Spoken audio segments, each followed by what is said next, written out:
Welcome back to the Tesla Solar Roof Frequently Asked Questions series by American Home Contractors. If you haven't done so already, I strongly recommend watching our previous episodes to get a full understanding of what goes into the process of installing a Tesla solar roof and Powerwall system.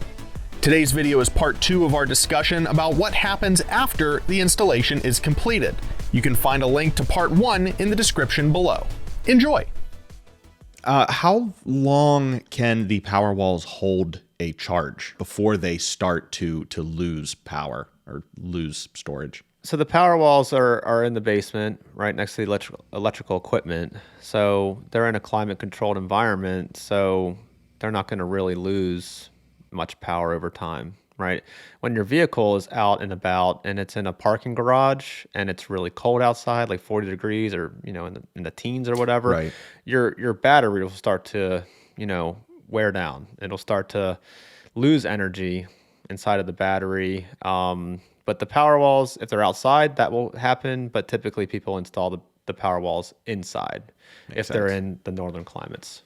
You were saying when folks get their system initially, they are just nose is deep in the Tesla app. They're monitoring everything on a very granular level. I get it. It's a new product. You want to, it's a very exciting time.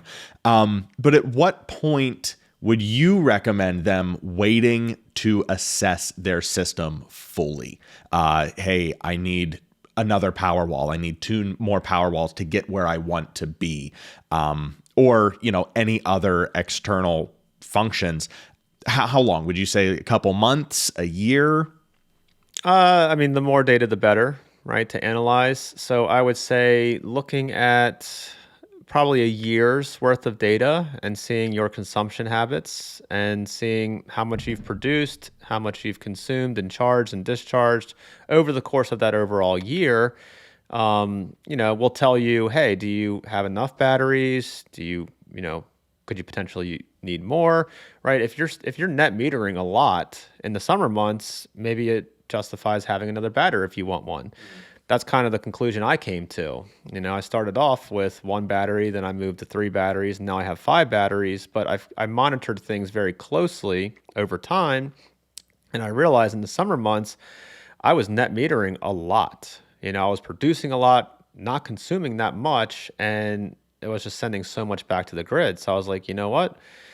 Why don't I get a couple more batteries and I can store that energy myself and then discharge it in the afternoon, evening hours? Because eventually, net metering will be, I think it'll be universal at a wholesale rate. So the utility companies won't be willing to credit you at a retail rate. They'll only pay wholesale for the electricity that you provide to the grid, back to the grid.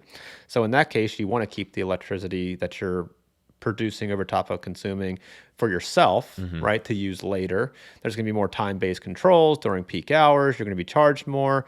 Again, the use case for Powerwall is only going to increase as time goes by with the various utility companies. So yeah, I think coupling your Tesla solar roof with a Powerwall is extremely smart. And I think it's only going to continue to be more important in the future. And just looking at your system's production and your behaviors and then figuring out at the end of the year, hey, do I want an extra battery? Because you can add another battery or 2 fairly simply, right, on top of your other Powerwalls that you've had installed.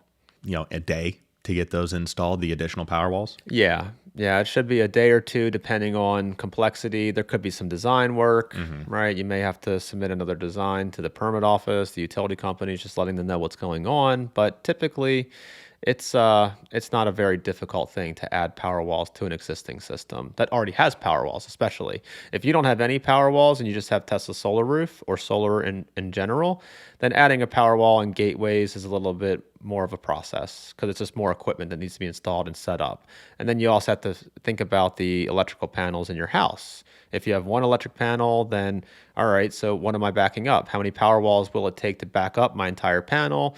If you're not going to get at least 2 or 3 batteries for a full home backup and you only want 1 battery, then you're going to have to take some of the breakers, put it into a sub panel of essentials, and then that'll tie into the battery, right? So then if you lose power, that battery is supporting, 30 amps or less of breakers, and it could be your freezer, your refrigerator, microwave, little things like that, a few outlets, right? The essentials. But if you have enough batteries to do a full home backup, then you got to figure out, all right, if you have more than one electric panel, that's where it gets interesting, right? If you have 400 amp service, 200 amp electric panels, then you got to figure out which breakers you want where, right? How many batteries for this panel? How many batteries for this panel, right? You need at least 2 or 3 per panel to do a full home backup. But then you got to figure out where the heat pump's going to go, right? Where's the oven going? Where are the washing machine? You know what I mean? Stuff like that, the big heavy loads, where are they going to go so that if I lose power, I can kind of have it balanced out.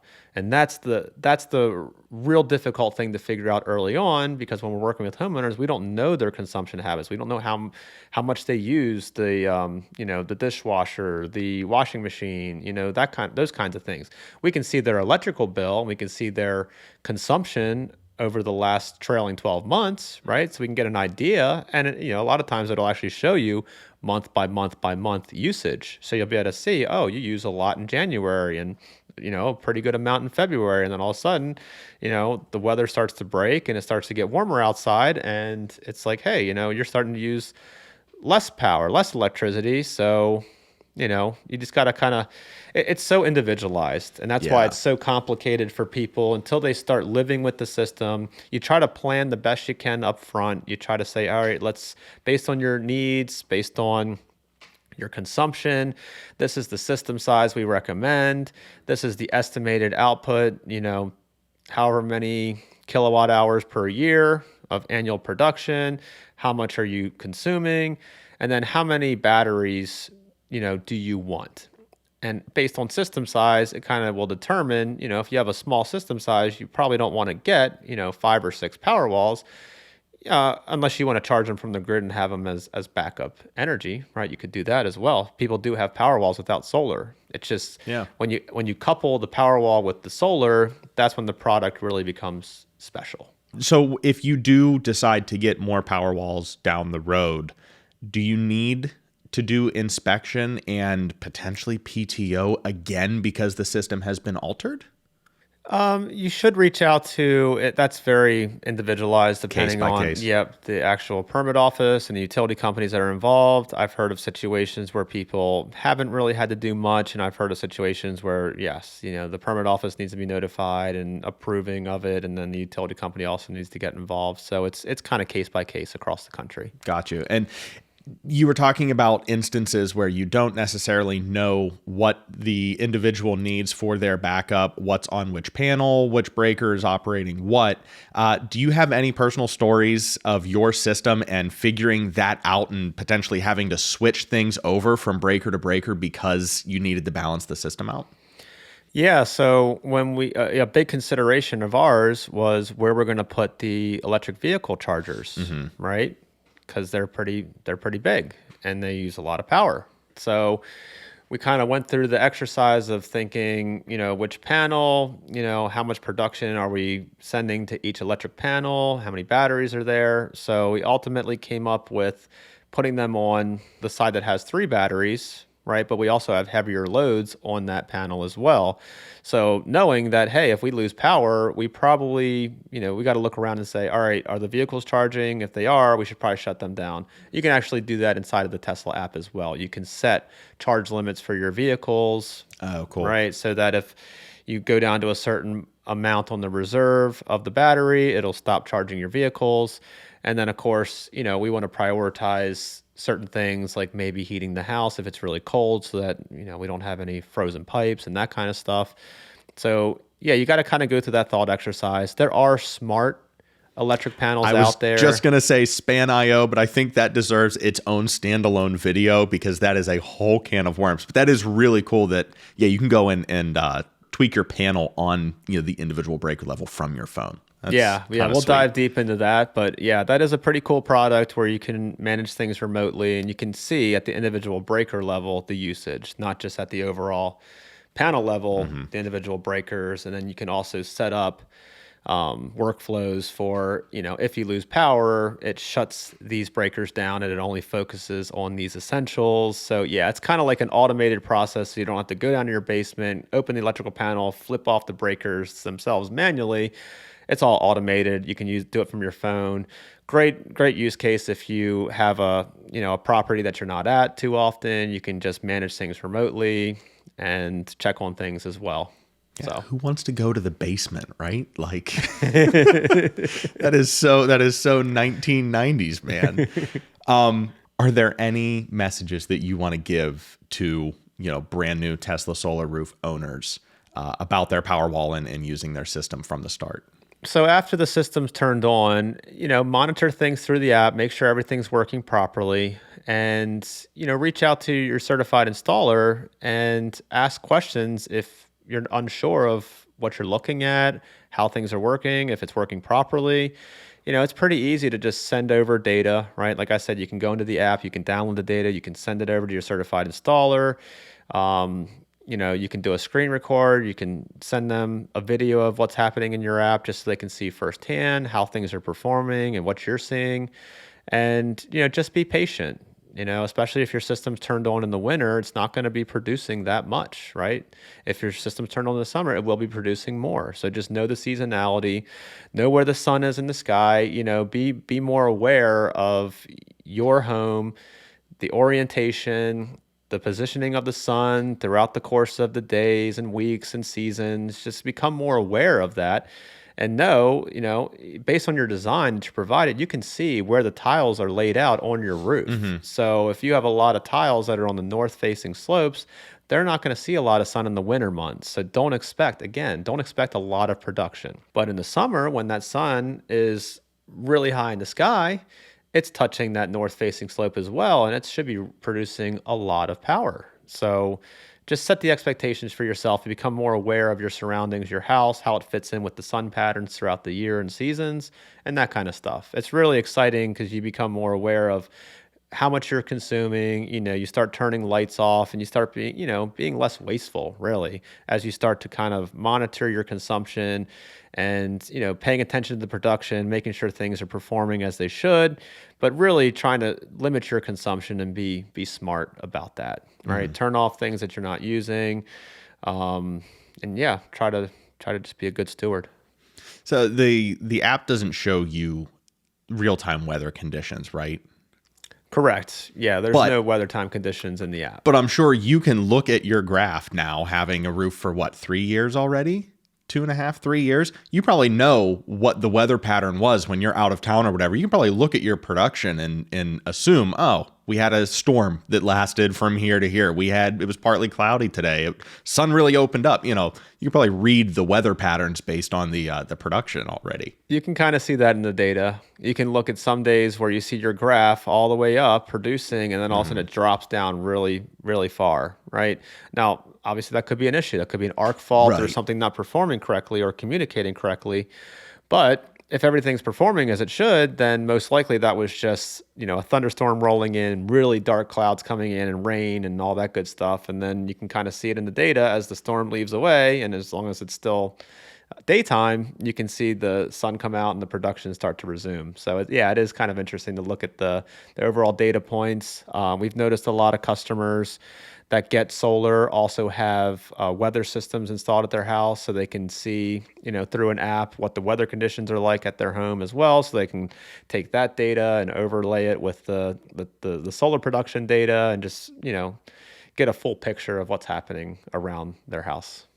So for your household, what are the top 3 features in the app that you are monitoring on a daily, weekly basis? Just kind of explain your process. When you open the app, what are the first 3 things that you're checking? So when I open the Tesla app, the first 3 things I'm checking are seeing what's happening with the production of the system, seeing what status the batteries are in. Are they charging? Are they on standby? Are they discharging? Right? Because if I see underneath of the the name of my solar roof, Tesla solar roof, and then my system size. If I see that it's charging, then I know I'm producing more than I'm consuming. So that's like where my eye goes first. Hey, if I'm charging, I always like to see, especially on a sunny day, that we're charging. Great, yeah. We're charging those batteries up. Right. So it really just depends on what time of day I open the app. If I open it in the evening, if I see discharging, it means great, the battery's charged up enough to discharge. If I see standby, then I know, okay, well, the batteries are at their reserve limit and it looks like we're probably pulling from the grid, or we're producing and consuming the same amount. So it's not enough to, charge up the battery. So I check out that first, right? And then I check out how much we are producing, how many kilowatts of power the system is producing. And then I kind of look and see, all right, well, how sunny is it outside? Are there clouds? Does this look normal? Okay, based on history and based on my experience with my system and my app and, production and consumption over time, this looks normal, right? Just make sure everything's kosher, make sure everything's performing as it should. And then I look at the Powerwall batteries and how much they are charged, right? If my reserve limit is set to 20% and I'm seeing the Powerwalls are at 40%, I know that they've charged up throughout the day, and great. Depending on what time of day it is, I can hopefully look forward to them reaching close to 100% charge, if not a little more, right? A little bit more net metering is fine. But then I'll also, just pay attention to that, knowing that, hey, in the evening when the cars need to charge, or, the kids come home and we're using more electricity, we'll most likely be pulling from those batteries that are fully charged up, hopefully. So goal is to be as self-sufficient as possible, self-powered as possible. And then I kind of look in the app as well, look at the impact, how much self-powered you were today over the course of time. You can see, how much self-powered you are compared to how reliant you are on the grid and the infrastructure that's built sending electricity to your house. So yeah, those are the kind of things I look for when I open the app. And other than that, I don't really go into the app much to change any settings. I kind of set stuff as it is. Again, in the wintertime, I will adjust the reserve settings on the Powerwalls depending on weather and, depending on how much we're actually able to charge those batteries up in the winter months. The whole goal is to set the reserve limit so that in the winter months, based on our production and consumption, we hit that 100% charge mark. So we're not usually hitting 100% from 20%. We're usually having to set it up to 30 or 40% in like January and February. So we start there, charge it up to 100, discharge it down to 40%. We kind of play that game. And eventually, who knows, maybe that'll be automated as the system learns our behavior and it kind of gets more and more data into it. I'm sure there'll be ways to automate that process where it's, the reserve limits are automatically going up and down based on your production and consumption habits. Right. Yeah. When the T in ChatGPT stands for Tesla. Yes. Oh, the one thing I did want to mention is when you're looking at your design and you're seeing, not only where the tiles are, but the system size itself, and then also the estimated annual production in kilowatt hours. Again, it's important to remember the position of the sun and the seasonality, and that sun shining on different slopes and where those tiles are. So if you have a few strings that are on the north-facing slope, right, and they're going to one of the inverters that go to one of the gateways, just be very mindful. If you have the gateway separated out on your Tesla mobile app where you have two systems showing, just remember that, hey, one of those systems might be producing less than the other, and it's because of the orientation and where those actual active tiles are located on your roof. And you can just walk outside and see how much sun is shining on, the various slopes of your roof. And if you're, super aware of what's happening and you are very familiar with your design and you know where the strings are and where the tiles are on your roof, the active tiles, and what strings are going to which inverter, then you can really dive into, understanding what's happening out there. And, you can pay attention to it over the course of the day. And as that sun moves from east to west in the sky, you can kind of, see it on your house, on the roof, and see how much sun each roof slope is getting, and it kind of paints the overall picture. So yeah, just awareness and just kind of paying attention to what's happening is really what it's all about. And it's exciting once the system turns on and you get a chance to play around with the app, you get a chance to be more familiar and aware of your consumption habits, the sun as it dances around the sky and hits different parts of your roof, and how much production you pull from it in different parts of the year. It's really fun. So, say my grandparents want to get a Tesla solar roof and they're obviously not as tech savvy as you and I would be. Could you have someone from, your certified installer, a Tesla rep, whatever, help you set up your system and kind of set it and forget it?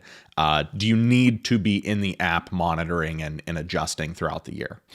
No, you don't need to adjust a thing in the app, right? The app is just there so that you can see what's happening if you want. And usually when you get the system turned on, you kind of become addicted to the app to see what's happening and become familiar with it. But after that, yeah, it is kind of a set it and forget it. I mean, there's been days and weeks where I haven't looked at the app. I haven't looked at the solar production. And, again, I just kind of set it, forgot it.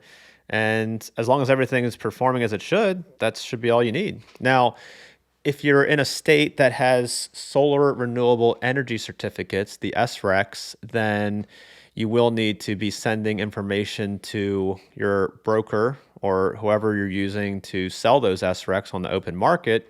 So you'll need to be generating monthly reports. So I think it's best practice to at least check in monthly, right? And I wish it was automated, but I kind of appreciate, having to go in there on a monthly basis just to check on things, right? And on a monthly basis, I have it in my calendar settings. The first of every month, I go into the app, I pull the data from the previous month, I send it to an Excel spreadsheet. I look at the data, I look at how much the house consumed, I look at how much the system produced, how much the batteries charged and discharged. I look at how much energy was pulled from the grid or net metered, sent back to the grid. And doing that exercise kind of, again, makes me more aware of the monthly consumption, production, charging, discharging, all that stuff. And then I simply just send the information out to the broker I use for selling my SRECs. And every 1,000 kilowatt hours generates an SREC. So, depending on how much I produce that month, I get money on a quarterly basis sent to my checking account based on the sale of those SRECs. So it's important to keep track of those things. And even if you're not in a state that has SRECs, again, I would think the bare minimum, a monthly check-in, just to see how things are going and just become more aware of your system and consumption habits. Right. It would be really cool if they had like a smart panel for a home that could show you that like constant monitoring. The monitoring where of like you have like a Google Nest system or a hub. It would be kind of cool to have like a display in your home showing all of that production, all the like data. A little LED display by the Powerwall, so you can go down and just look at it, and that'd be kind of cool. Or just like put it upstairs, so it's a talking. Your friends when they're over, it's in the kitchen, whatever, next to the thermostat. What does roof maintenance look like on a year-to-year basis? Do I need to have anybody come out to just do a brush up to make sure everything's working properly, clean it off? Is there anything like that that's required? No, there's no annual maintenance requirements for the Tesla solar roof system. It's best practice to have somebody out and inspect your roof every so often, especially if you had a storm in the area and there may be some concern about damage. If you see something in the app that looks unusual, obviously reach out to your certified installer and get them involved so they can help troubleshoot if there are any issues or concerns. But no, there's no maintenance on a set schedule, other than just best practice of having your roof inspected every so often. I'd say every couple years or so. You want somebody to come out, or again, based on storm activity. Mm-hmm. If you had a big hailstorm or a windstorm come through, or trees were falling all over the place, then you probably want to check it out, make sure nothing happened, nothing got damaged in the process. But if you don't see anything in the app that's concerning, and you're walking around your house and you're looking up at the roof and nothing's sticking up or nothing's loose or anything like that, then no, it's fine. Heavy rain will typically wash the system off. So here in Maryland, we get a lot of pollen, especially in April and May. Right now, pollen's covering all the houses, all the cars. Yeah, if you can't hear it in our voices, we're a little stuffed. Yeah, yeah, oh yeah. This time of year is just great.